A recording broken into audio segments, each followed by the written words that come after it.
Galog-galogs, natatandaan mo pa bang una mong bike na pakak? Yung tipong matututo ka kay tatay sa simple niyang tulak? With training wheels man o tatlong gulong, legit na nakakagalak. Kakaiba nga naman ang feels at saya sa una mong padyak. Nag-travel ako with my pink bike to the city of Parañaque at doon ko nakilala ang bisikleta collector na grabihan mga te. Hello, Galogs! This is Kuya Dondi, ang siklista na tubong Parañaque. Meet Kuya Dondi Carillo with his Not So Bike Shop. Hello, Kaka! Welcome sa aking maliit na Not So Bike Shop. Akala mo tindahan ng bisikleta pero op! Stop!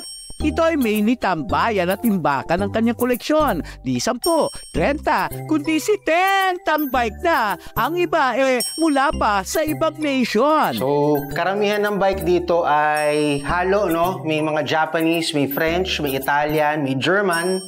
Ang ano namin dito ay mga bike na medyo unique, medyo hindi nakikita ng pangkaraniwan sa daan, tsaka bikes na historically significant. Nagsimula ang hiling ni Dondi sa pagkokolekta taong 2015. Tumindi na raw kasi ang traffic, kaya niya piniling ito ay karirin. So as a true collector, nag-stop ako sa pagbilang sa 20. Pero siguro kung aanin ngayon, I think it's around 70 or more. So yung ibang bikes nakatago sa house, since medyo gahol na kami sa space dito. 30 kilometers ang pinapadyak niya every day, papunta at pauwi ng work. Well, wala talaga akong masay. Pero di naman daw siya naratrat at sakali ay di nagkukumahog. Ang tawag pa nga niya sa kanyang style, padyak binatog. So akala ng iba, porque siklista ka, rumaratrat ka, di ba? Ako pag nagbabike ako, parang naglalakad lang ako kasi may pacing talaga yan. Kung pumadyak ako, ang tinatawag nilang padyak binatog. So parang bibenta lang ng binatog, yun lang. Ganun lang. So, hindi naman ako pogi. So, okay lang, di ba? Karamihan sa kanyang mga koleksyon ay mga retro o mula pa sa nakaraan. Ang pinakaluma, itong Lignano na mula pa sa Italy noong 1961. Almost everything here is original hanggang sa bar tip. Yung gulong lang ang pinalitan kasi nabubulok yan eh. Pero other than that, kumpletong-kumpleto yung bike. So kung ano siya nung 1960s, yan pa rin siya hanggang ngayon. Biruin mong may mga pangalan ng kanyang bike. Ano Diyos ko? Ang tawag ko dyan si Placido. Kasi ano yan in honor of my grandfather. Ito si Etienne, ito si Crucifixie, kasi fixie siya pero cruiser. Ito si Kettler, ito si Pandak, medyo old na rin siya. Ito yung isa sa pinakaunang small bike na lumabas sa UK. Ang bawat bisikletang koleksyon ay nagkakahalaga ng 1,000 hanggang 90,000 pesos. Pwede ko po sabihin sa inyo, kaso kailangan patahimikin ko kayo. Siguro mga 2. Mga 2M. Hindi pa siya nagbabike, bike na ako. Then, na-inspire yung mga ibang kaibigan, sila. Si Carmen yung root. Siya yung roots ng lahat ng to. Lahat ng meron yan sa Skidia. He's very much what I aspire to be when I grow up, and he's the role model collector for me.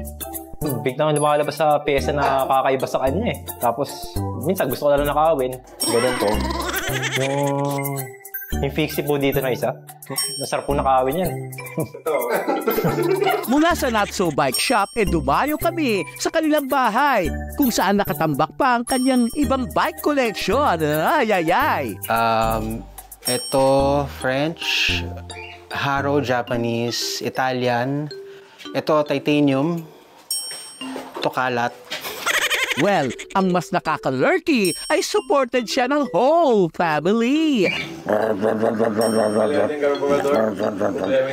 Pagpasok ng house, well, na-sight ko kung bakit. Lahat pala sila ay collectors. Oh, I love it. Bumungad sa akin ay libong closoni with the whole zoo. Kasamang nagluluma ang mga samut-saring rustic instrumento with mga figurines na pa isa-isang binili hanggang mabuo. Pansin na pansin rin ang electric fan na ito na luma at working. Earlier this year ay nagwag Nagwagi siya with his bike bilang best vintage cruiser. Ibinidang Jap bike from 1960 na wow, well-preserved. Well, marami pa rin ngayon ang tumutuligsa sa kanyang hilig. Marami nga nagsasabi, bakit kayo nagbabike tanghaling tapat? Ako, I'm 50 years old, pero kaya pa. Diba? Ang importante is, nai-enjoy mo eh. Pag nai-enjoy mo yung isang bagay, you don't think of it as work or... Okay ka lang? Ang pagkokolekt niya raw ng bike ay may malalim na dahilan para raw ito sa future generation, para naman kanilang masilayan. Dedicated naman si Dondi sa kanyang pagmamahal sa bike. Siguro kung i-wheelchair ako, sasalpakan ko pa rin ng mga magagandang components, yung mga gulong, di ba? Lalagyan ko ng magagandang brakes yon, lalagyan ko ng shifter, di ba? At para sa gustong mag-collect, narito naman ang kanyang hirit. Collect for yourself and enjoy the hobby for yourself, hindi para sa ibang tao. I think yun yung pinaka may impart ko sa mga would-be aspiring collectors ngayon. Ang pagpadyak nga naman ay parang life ha, need mong igalaw ang mga pa para tumabante ka. Minsan ay madidiskari lang kadena, kailangan mo huminto. Minsan kailangan mong lumiko at iba ang destinasyon mo. Pero sa katulad ni Donti na ang passion ay nag-uumapaw, pagpili ng magpapasaya sa sarili pa rin ang laging mangingibabaw.